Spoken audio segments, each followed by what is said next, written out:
अस्सलाम वालेकुम dear friends, उम्मीद है आप सब खैरियत से होंगे। आज के इस लेक्चर के अंदर हम जो है लेट की कंप्लीट प्रिपरेशन करेंगे। आज के इस लेक्चर के अंदर हम जो है इंग्लिश का पोर्शन जिसके अंदर सिनोनियम्स, एंटोनियम्स और उसके अलावा प्रीपोजिशंस को क्लियर करने की कोशिश करेंगे और उसके साथ ही साथ फर्दर जो है जीके का पोर्शन, जीके का कुछ पोर्शन आज हम क्लियर करेंगे। फिर फर्दर हम जो है इसके जितने भी एसेज हैं, एक एसे को देखेंगे कि एसे लिखने का क्या करेक्ट वे है और ऐसे किस तरीके से आप लिख सकते हैं। फर्स्ट ऑफ ऑल हम आते हैं सिनोनियम्स की तरफ। अब जो सिनोनियम्स वर्ड्स हैं, no doubt it is impossible to memorize all the English words. English vocabulary बहुत ही लेंदी है जिसके अंदर आप सारे के सारे वर्ड्स याद नहीं कर सकते। It is next to impossible. और जाहिर सी बात है, जब आप इंटर पास करके आते हैं, इंटरमीडिएट करके आते हैं, तो इंटरमीडिएट के बाद आपकी मेंटल कैपेसिटी इतनी डेवलप नहीं होती कि आप सारे के सारे वर्ड्स याद कर सकें। तो आपने क्या करना है, आपने फ़र्स्ट ऑफ ऑल जो है इंग्लिश के अंदर सिनोनिम्स और एंटोनिम्स के लिए वो वर्ड्स याद रखने हैं जो आपके डेली लाइफ के अंदर यूज़ नहीं होते, जो इजी वर्ड्स हैं। इजी वर्ड्स को याद नहीं करना, जो टिपिकल जो हार्ड वर्ड्स हैं उनको मेमोराइज़ करने की कोशिश करें। अभी आज जो है नियर अबाउट 8 अगस्त है और जो है 21 अगस्त को आपका टेस्ट है।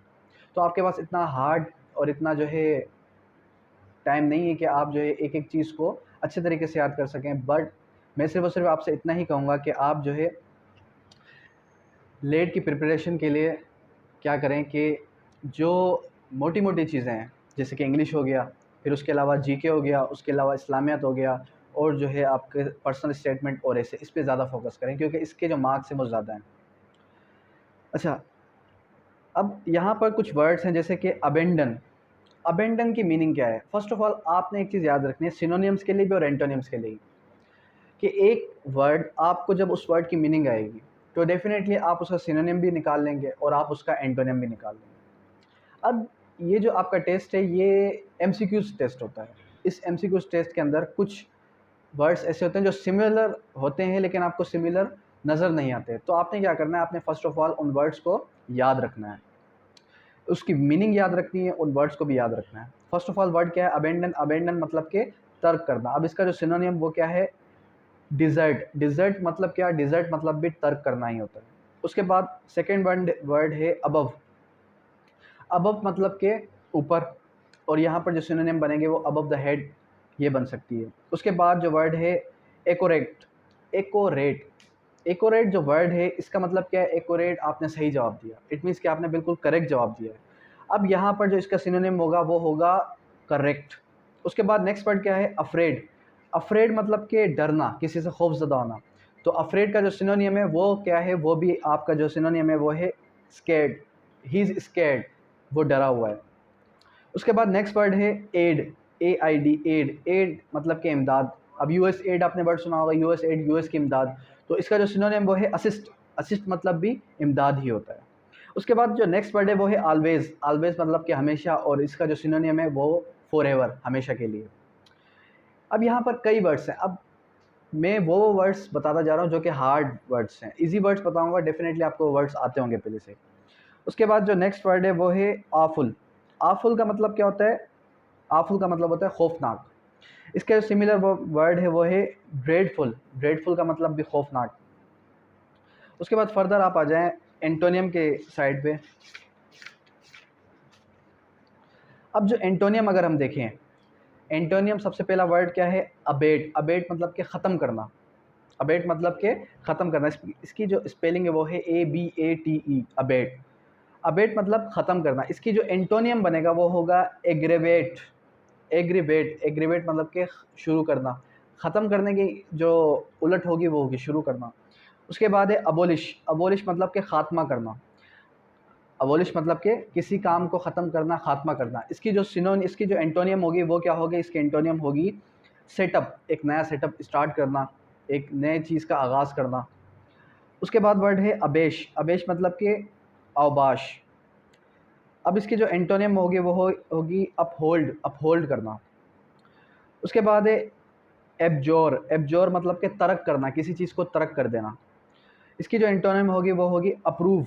किसी चीज़ को अप्रूव करना। अब एक होता है तर्क करना, एक होता है अप्रूव करना। ठीक है, इसी तरीके से और भी कई सारे वर्ड्स हैं। नो डाउट इतना टाइम नहीं है कि मैं आपको एक एक वर्ड की मीनिंग बताऊं, एक एक वर्ड का सिनोनिम और एंटोनियम बताऊं। लेकिन कुछ वर्ड्स आपको जस्ट मैं वे बता रहा हूँ कि किस तरीके से आपने उस वर्ड्स की मीनिंग देखनी है, फिर उसके बाद उसके सिनोनिम एंटोनिम उनकी मीनिंग भी आपने याद रखनी है। जब आप उन वर्ड्स की मीनिंग याद रखेंगे, नो डाउट कि आपको वर्ड्स कुछ कुछ हद तक याद रहेंगे। जिस तरीके से यहाँ पर एक और वर्ड है अकॉर्ड।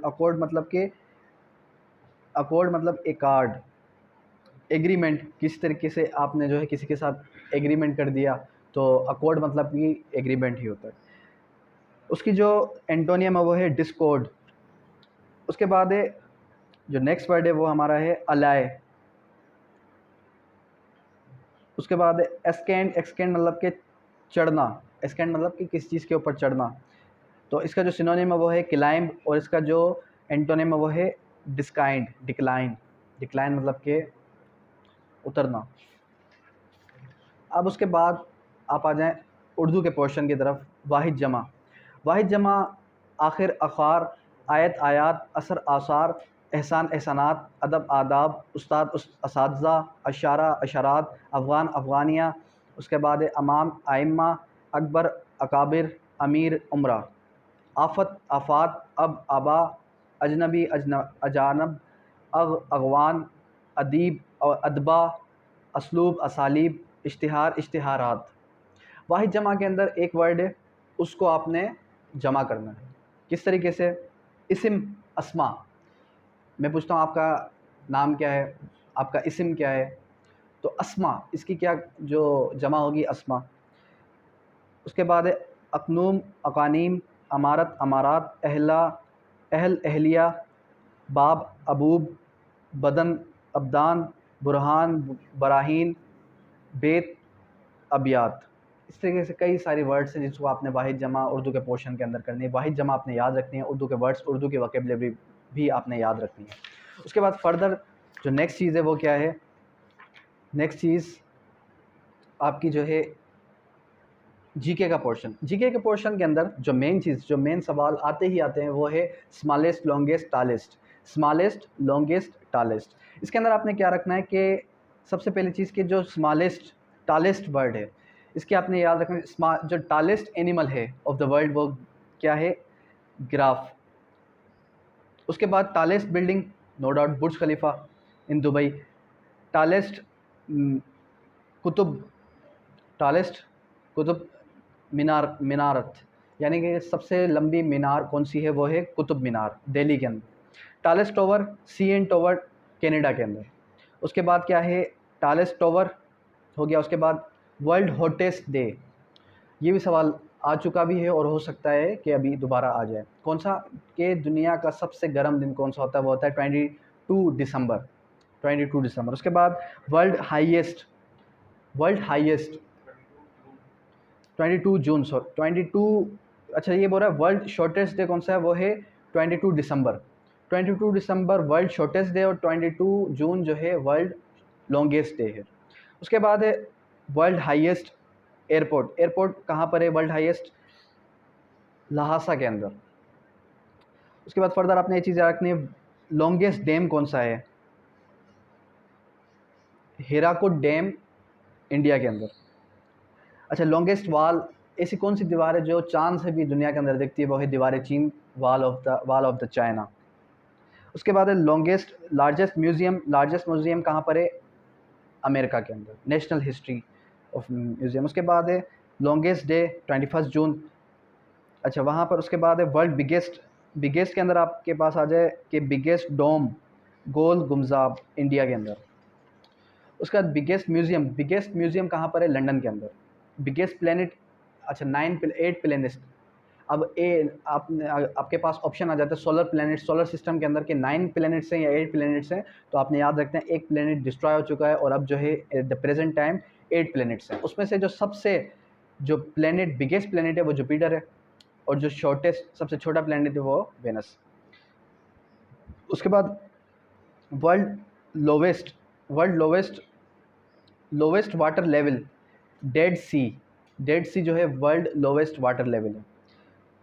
लोवेस्ट माउंटेन रेंज, बुइना बहली। उसके बाद वर्ल्ड हॉटेस्ट, हॉटेस्ट प्लेस कहाँ पर है? लिबिया के अंदर। हॉटेस्ट वर्ल्ड प्लेस कहाँ पर है? लिबिया के अंदर। उसके बाद है वर्ल्ड फर्देस्ट, प्लेनेट कहाँ पर है? Pluto. World nearest planet from the sun कौन सा है? प्लूटो।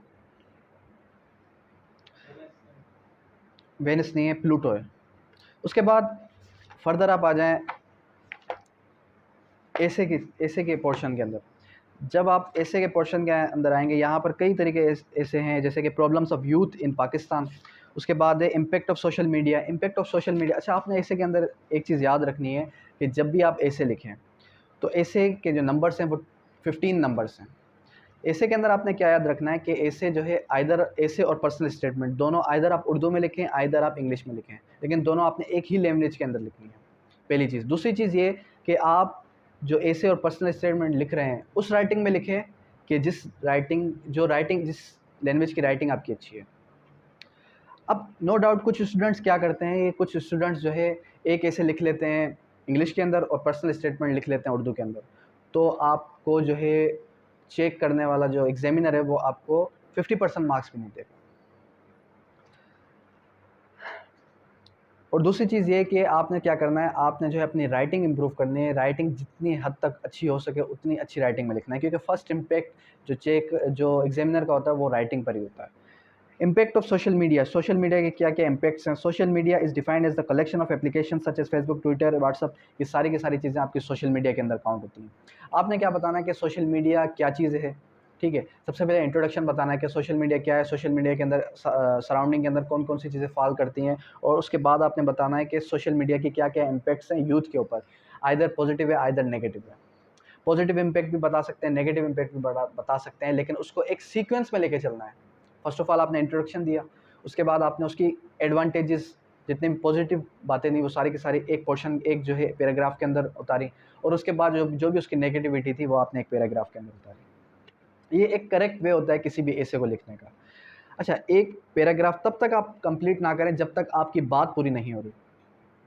अक्सर स्टूडेंट्स क्या करते हैं, जब मैंने कॉपीज चेक की तो स्टूडेंट्स क्या करते हैं कि स्टूडेंट्स अपनी बात को पूरी भी नहीं करते और जो है 2 या 3 लाइनों के बाद पैराग्राफ कंप्लीट कर देते हैं। जब 2 या 3 लाइनों के बाद जब वो पैराग्राफ कंप्लीट करेंगे तो नो डाउट वो पैराग्राफ कंप्लीट नहीं है, तो वो आपका ऐसे भी करेक्ट नहीं होगा। आइदर आप इंग्लिश में लिखें, आइदर आप उर्दू में लिखें। और दूसरी चीज़ ये कि उर्दू या इंग्लिश में लिखें, वोकेबलरी पहली चीज़, और दूसरी बात ग्रामेटिकल मिस्टेक्स ना करें तो बेहतर है। उसके बाद the merits of the social media, आपने मेरिट्स बताने हैं कि क्या क्या मेरिट्स हैं सोशल मीडिया के क्या क्या फ़ायदे हैं। नो डाउट कि सोशल मीडिया के कई फ़ायदे भी हैं, जिस तरीके से आप ऑनलाइन लर्निंग करते हैं, जिस तरीके से आप ऑनलाइन बिजनेस करते हैं, ऑनलाइन रेटिंग करते हैं, और जो है कई तरीके के चीज़ें जो पॉजिटिव यूज़ में आ रही होती हैं वो सारी की सारी सोशल मीडिया के अंदर काउंट होती हैं। उसके बाद आपने बताना है कि educational breach till the grass roots, ये सारी की सारी चीज़ें भी जो है सोशल मीडिया की पॉजिटिविटी है, कि जिसकी वजह से आज जो है कुछ स्टूडेंट्स ऐसे बैकवर्ड एरियाज़ के अंदर जो कि अच्छे स्कूल, अच्छी तालीम याफ्ता तालीम नहीं हासिल कर सकते, वो भी सोशल मीडिया का यूज़ करके अच्छी नॉलेज हासिल कर रहे हैं। उसके बाद आपने बताना है कि disadvantages demerits of social media के क्या क्या डीमेरिट्स हैं। इसके अंदर एक हैप्पीनेस इंडेक्स ऑल टाइम लो। डेफिनेटली जब आप सारे के सारे टाइम सोशल मीडिया को यूज़ कर रहे होते हैं, जैसे कि कुछ स्टूडेंट्स ऐसे हैं जो कि 2 आवर भी स्टडी नहीं कर पाते ड्यू टू डेट पर्पज़ के, वो जो है 8 से 10 घंटा सोशल मीडिया को दे रहे होते हैं। अब उसके अंदर वो फेसबुक, ट्विटर, इंस्टाग्राम, स्नैपचैट और एक्सवाईजेड पता नहीं क्या क्या चीज़ें यूज़ कर रहे होते हैं, जिसकी वजह से उनके ब्रेन जो है वो इतना, उनकी कैपेबिलिटी इतनी लो हो चुकी होती है कि वो किसी भी चीज़ को मेमोराइज़ नहीं कर सकते। तो ये जो है एक नेगेटिव इम्पैक्ट भी है सोशल मीडिया का। साइंस जो है ये कहती है कि सोशल मीडिया आज के दौर में, मैं आपको एक बेनिफिट बताता हूँ कि जब भी आप किसी चीज़ को रीड आउट करते हैं तो वो चीज़ आपके मेमोरी के अंदर 10% रह जाती है। जब भी आप किसी चीज़ को सुनते हैं तो वो चीज़ आपके जहन के अंदर 20% रह जाती है। और जब भी आप किसी ऑडियो वीडियो के ज़रिए से किसी चीज़ को सुन भी रहे होते हैं, देख भी रहे होते हैं, वो चीज़ आपके ब्रेन के अंदर 30 to 40% रह जाती है। इट मीन्स कि आप जिस तरीके से मुझे सुन रहे हैं, मुझे देख रहे हैं, तो आप जो है वो चीज़ आपके ब्रेन में 30 to 40% रह जाएगी। तो ये एक पॉजिटिव एस्पेक्ट भी है सोशल मीडिया का। और नेगेटिव एस्पेक्ट ये है कि अगर वो चीज़ नेगेटिविटी में काउंट हो रही है, वो चीज़ जो है आप फजूल चीज़ में टाइम वेस्ट कर रहे हैं, तो डेफिनेटली वो चीज़ आपके ब्रेन पे इस तरीके से असर करेगी कि आप किसी भी चीज़ को मेमोराइज़ नहीं कर सकते। उसके बाद है fake news spread like wild life. उसके और जो है जिस तरीके से आप देखते हैं कि फेक न्यूज़ होती है, अब जब फेक न्यूज़ फैलती है तो वो बड़ी तेज़ी से फैल रही होती है। डेफ़िनेटली जब फेक न्यूज़ फैलेगी तो वो चीज़ आप तक भी पहुँचेगी, मुझ तक भी पहुँचेगी, तो वो जो है हमारे ब्रेन के अंदर असर करेगी, हमारे ब्रेन के अंदर रह जाएगी और हम जो है हमारे लैक ऑफ द नॉलेज होगी कि हम किसी को भी वो चीज़ कन्वे राइट नहीं कर पाएंगे। उसके बाद है cyber buildings and strolling. Cyber crime भी इस तरीके से बढ़ते जा रहे हैं सोशल मीडिया के थ्रू। किसी के अकाउंट्स हैक हो रहे हैं, किसी के मोबाइल अकाउंट्स हैक हो रहे हैं, किसी के बैंक अकाउंट्स हैक हो रहे हैं, तो ये सारी की सारी नेगेटिविटी के अंदर। तो ये था आपका ऐसे। उसके बाद पर्सनल स्टेटमेंट। पर्सनल स्टेटमेंट आपने एक चीज़ याद रखनी है कि पर्सनल स्टेटमेंट और पर्सनल ओपिनियन के अंदर कोई भी डिफरेंस नहीं है। अब इस जो आपका पेपर नियर अबाउट 21 अगस्त या 27 अगस्त को एक्सपेक्टेड है लेट का, उसके अंदर वो आपसे एक ही सवाल दो तरीक़ों से पूछ सकता है कि write down the personal statement on the following topics और write down the personal opinion of the following topics. Either वो पर्सनल ओपिनियन आए, आइदर वो पर्सनल स्टेटमेंट आए, आपने आंसर उसको पर्सनल स्टेटमेंट की सूरत में ही लिखना है। वो आपसे पूछ ही क्या रहा होता है, वो आपसे सिर्फ और सिर्फ ये पूछता है कि पर्सनल स्टेटमेंट और पर्सनल ओपिनियन के अंदर कि आप ये टॉपिक है, इस टॉपिक को आप अपनी नज़र से किस तरीके से देखते हैं, आइदर पॉजिटिव वे में आइदर नेगेटिव वे में, तो आपने उस चीज़ को उस तरीके से आंसर करना है। तो पर्सनल स्टेटमेंट आप उर्दू में लिखें, इंग्लिश में लिखें, 100 वर्ड्स का होता है, जिसके अंदर आपने वो सारी की सारी चीज़ जो है अपने तरीके से उसको आंसर करना होता है। आपने एक और चीज़ याद रखनी है कि जब आप पर्सनल स्टेटमेंट लिखें, अगर वो आ जाता है किसी पर्टिकुलर टॉपिक के ऊपर, तो आपने उस टॉपिक को देखना है, उस टॉपिक की कुछ नॉलेज जो आपको है वो आपने लिखनी है, और उसके बाद कंक्लूजन की तरफ जब जाते हैं आप, तो आपने उस चीज़ को उस तरीके से लिखना है कि आप उस चीज़ को अपनी नज़र से किस तरीके से, आइदर पॉजिटिव आइदर नेगेटिव। अब एक और सवाल कि क्या पर्सनल स्टेटमेंट के अंदर अपना नाम, अपना इंट्रोडक्शन और अपनी बायोडाटा, अपनी डिटेल देना नेसेसरी है? पर्सनल स्टेटमेंट अगर इस टॉपिक पे आ जाता है कि आप लॉ की फील्ड के अंदर क्यों आए, या आप लॉ को एज अ करियर क्यों ज्वाइन करना चाहते हैं, ठीक है, तो वहाँ पर तो आप अपनी पर्सनल जो भी आपकी बायोडाटा है, जिस तरीके से प्रोफेशनल बायोडाटा है, जिसके अंदर आपने मैट्रिक कहाँ से की, इंटर कहाँ से की और XYZ दूसरी काफ़ी चीज़ें, तो वो सारी चीज़ें आप जो है नोट डाउन कर सकते हैं। लेकिन अगर पर्सनल स्टेटमेंट आ जाता है किसी पर्टिकुलर एक ऐसे टॉपिक पे जो टॉपिक जिस पर ऐसे बन सकता था, तो उस टॉपिक के ऊपर आपने अपनी बायोडाटा नहीं देनी। अंडरस्टैंड? उसके अलावा और जो चीज़ है पाकिस्तान स्टडीज़। पाकिस्तान स्टडीज़ के अंदर किस तरीके से सवाल आते हैं? The first martial law was imposed in Pakistan. कौन से साल के अंदर फर्स्ट मार्शल लॉ लगी थी? 1958 के अंदर फर्स्ट मार्शल लॉ लगी थी। उसके बाद who was the first governor general of Pakistan. Pakistan का गवर्नर जनरल कौन था? डेफिनेटली मोहम्मद अली जिन्ना। उसके बाद the federal and supreme legislative body of Pakistan. Pakistan के सुप्रीम और जो फेडरल और सुप्रीम लेजिस्लेटिव बॉडी है वो कौन सी? पार्लियामेंट है, कानून साज इदारा। उसके बाद है which one of the upper house of parliament. Pakistan के पार्लियामेंट का अपर हाउस कौन सा है, लोअर हाउस कौन सा है? अपर हाउस को हम सेनेट कहते हैं, लोअर हाउस को हम जो है नेशनल असेंबली कहते हैं। उसके बाद ancient civilization in Pakistan is Mehrgarh. Ancient जो सिविलाइजेशन है पाकिस्तान के अंदर वो कहाँ पर है? मेहरगढ़ के अंदर। Pakistan Nobel prize winner. Pakistan की जो नोबेल प्राइज़ विनर फीमेल थी वो कौन थी? मलाला यूसुफजई। ये आपने याद रखना है। उसके बाद है एंथम ऑफ पाकिस्तान। पाकिस्तान का जो नेशनल एंथम है वो किसने लिखा? हफीज़ जालंधरी। उसके बाद Pakistan become the nuclear power. Pakistan कौन से ईयर के अंदर न्यूक्लियर पावर बना? 1998 के अंदर पाकिस्तान न्यूक्लियर पावर बना। उसके बाद in Pakistan highest energy is generated through. Pakistan के अंदर हाईएस्ट जो एनर्जी जनरेट होती है वो होती है हाइडल के थ्रू। Pakistan most important and major crop. Pakistan की जो मोस्ट इंपॉर्टेंट और मेजर क्रॉप है वो कौन सी है? वीट, गंदम। तो ये सारी की सारी पाकिस्तान स्टडीज़ के हवाले से कुछ क्वेश्चंस थे। इसके अलावा पाकिस्तान स्टडीज़ के अंदर आपने ये चीज़ें रखनी है कि पाकिस्तान स्टडीज़ के अंदर आपने जो मेन चीज़ें, मोटी मोटी चीज़ें वो आप याद करें तो बहुत ही ईजी हो जाएगा। और पास पेपर्स पे डिपेंड ना करें। पास पेपर जस्ट इवोल्यूशन के लिए होता है कि किस तरीके से आप जो है एक पेपर को इवेल्यूएट करें कि पास यानी कि पेपर बनता किस तरीके से। लेकिन अगर आप डिपेंड करते हैं कि पूरा का पूरा पास पेपर को ही याद कर लें और जो है पूरे के पूरे पास पेपर को ही समझ लें, रट्टा लगा लें, तो डेफिनेटली मैं आपको कह सकता हूं कि पास पेपर में से सवाल नहीं लगते। कुछ सवाल किस हद तक लग सकते हैं लेकिन सवाल नहीं लगते। जस्ट आप ये देख सकते हैं कि पास पेपर के अंदर कौन से पोर्शन से उसने सवाल किया है, मैथमेटिक्स के कौन से पोर्शन से उसने सवाल किया है, किस तरीके का उसने सवाल पूछा है, और कौन से टॉपिक्स पे उसने जो है ऐसे और पर्सनल स्टेटमेंट दी है। ऐसे और पर्सनल स्टेटमेंट तो आप एक चीज़ याद रख लें कि ऐसे बनता ही उस टॉपिक पे है जो कि करंट इशू है।